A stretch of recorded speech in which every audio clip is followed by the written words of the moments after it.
BMW revealed the new M4 CSL. Let's start with the numbers. Acceleration figures of 3.7 seconds from 0 to 100 and 10.7 seconds for the sprint from 0 to 200 km per hour are similarly impressive. Weight 1,625 kilograms.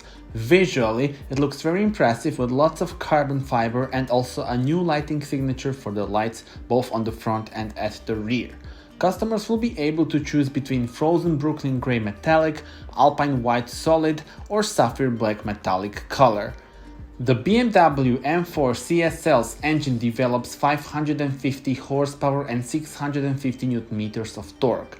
Power is transferred on the rear wheels via an 8-speed M Steptronic transmission. Tell me in the comments, how do you like this car?